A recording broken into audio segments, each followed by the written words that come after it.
There's no feeling more intense than starting over.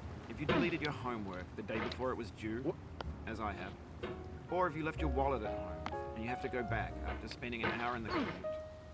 If you won some money at the casino and then put all your winnings on red but it came up black.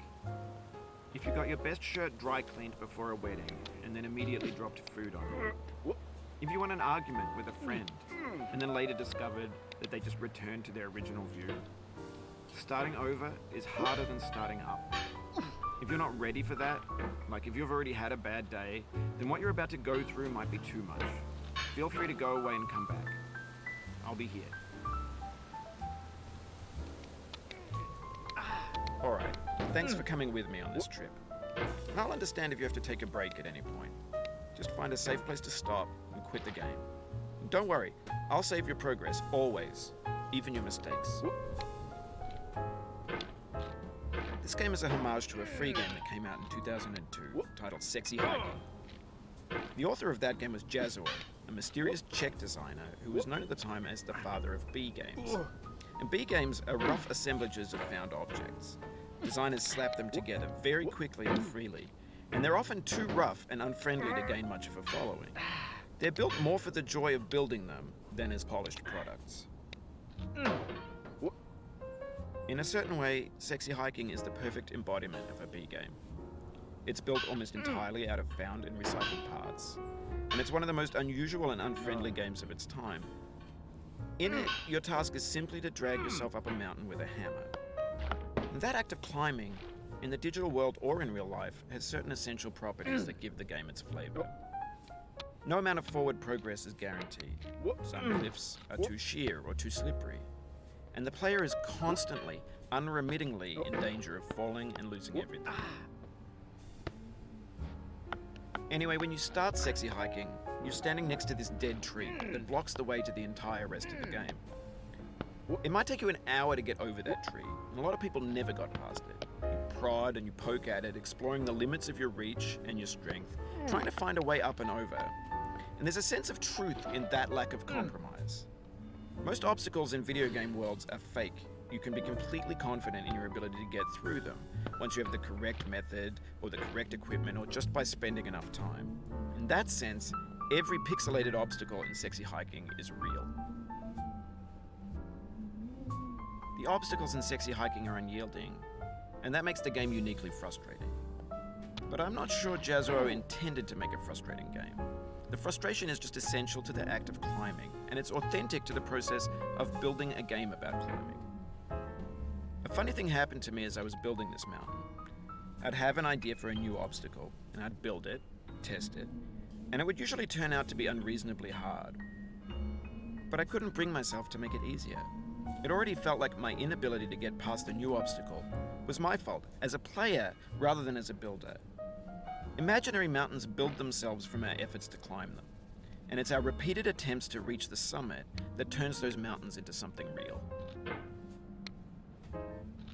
When you're building a video game world, you're building with ideas, and that can be like working with quickset cement. You mold your ideas into a certain shape that can be played with, and in the process of playing with them, they begin to harden and set until they're immutable, like rock. And at that point, you can't change the world. Not without breaking it into pieces and starting fresh with new ideas.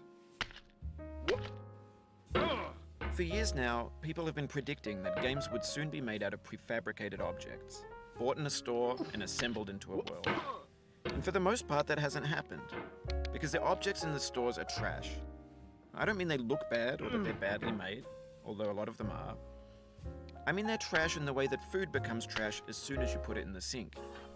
Things are made to be consumed and used in a certain context, and once the moment is gone, they transform into garbage. In the context of technology, those moments pass by in seconds. Over time, we've poured more and more refuse into this vast digital landfill that we call the internet. It now vastly outnumbers and outweighs the things that are fresh and untainted and unused. When everything around us is cultural trash, trash becomes the new medium. the lingua franca of the digital age. And you can build culture out of trash. But only trash culture. B games, B movies, B music, B philosophy. Maybe this is what digital culture is. A monstrous mountain of trash, the ash heap of creativity's fountain. A landfill with everything we ever thought of in it. Grand, infinite, and unsorted. There's 3D models of breakfast, Gen X's fanfic novels, scan magazines, green screen Shia LaBeouf, banned snuff scenes on Live Leak. Facebook's got lifelike bots with unbranded adverts and candid shots of Kanye and Taylor Swift mashups, car crash epic failed GIFs, Russian dashcam vids, discussions of McRibs, discarded, forgotten, unrecycled, muddled, rotten, untitled. Everything's fresh for about 6 seconds, until some newer thing beckons, and we hit refresh. And there's years of persevering, disappearing into the pile, out of style, out of sight. In this context, it's tempting to make friendly content that's gentle, that lets you churn through it but not earn it. Why make something demanding if it just gets piled up in the landfill, filed in with the bland things? When games were new, they wanted a lot from you. Daunting you, taunting you, resetting and delaying you. Players played stoically. Now everyone's turned off by that. They want to burn through it quickly. A quick fix for the fickle. Some tricks for the clicks of the feckless. But that's not you. You're an acrobat. You could swallow a baseball bat. Now I know, most likely you're watching this on YouTube or Twitch, while some dude with 10 million views does it for you. Like a baby bird being fed chewed up food. That's culture too. But on the off chance that you're playing this, what I'm saying is, trash is disposable, but maybe it doesn't have to be approachable. What's the feeling like? Are you stressed? I guess you don't hate it if you got this far. Feeling frustrated? It's underrated. An orange is sweet, juicy fruit locked inside a bitter peel. That's not how I feel about a challenge. I only want the bitterness. It's coffee. It's grapefruit. It's licorice. It feels like we're closer now. Composer and climber, designer and user. You could have refused, but you didn't. There was something in you that was hidden, that chose to continue. It means a lot to me that you've come this far, endured this much. Every wisecrack, every insensitivity, every setback you've forgiven me is a kingly gift that you've given me. We have the same taste, you and I. It's not ambition, it's ambition's opposite. An obdurate mission to taste defeat. You'll feel bad if you win, so I put this snake in for you. Have you thought about who you are in this? Are you the man in the pot, Diogenes? Are you his hand? Are you the top of his hammer? I think not. Where your hand moves, the hammer may not follow, nor the man, nor the man's hand. In this you're his will, his intent, the embodied resolve in his uphill ascent.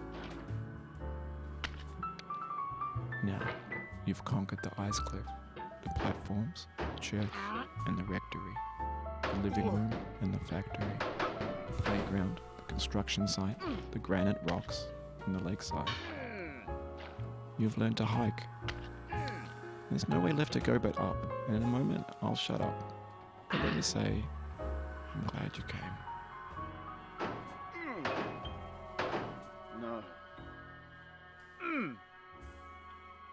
What? Oh. I dedicate this game to you, the one who came this far. I give it to you with all my love. Oh.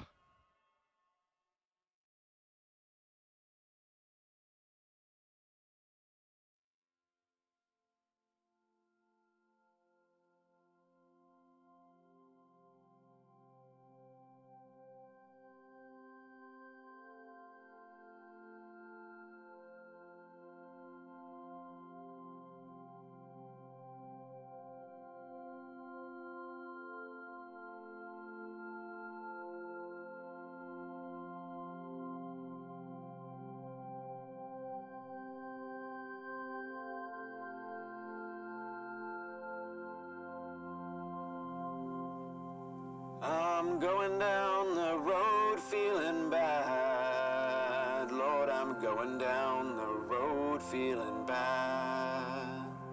I'm going down this road feeling bad. And I ain't gonna be treated this away. I'm going where the chill wind never blows. Lord, I'm going where that chill wind never blows. I'm going where that chill wind never blows. And I ain't gonna be treated this away.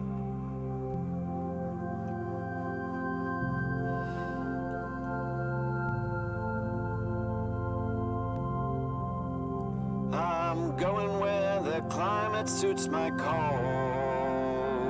I'm going where my cauldron's never cold.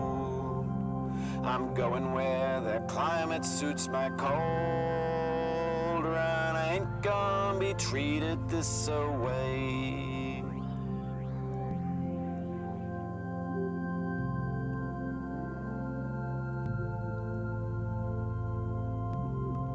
I'm going down this road feeling bad. Lord, I'm going down this road feeling bad. I'm going down this road feeling bad. And I ain't gonna be treated this away.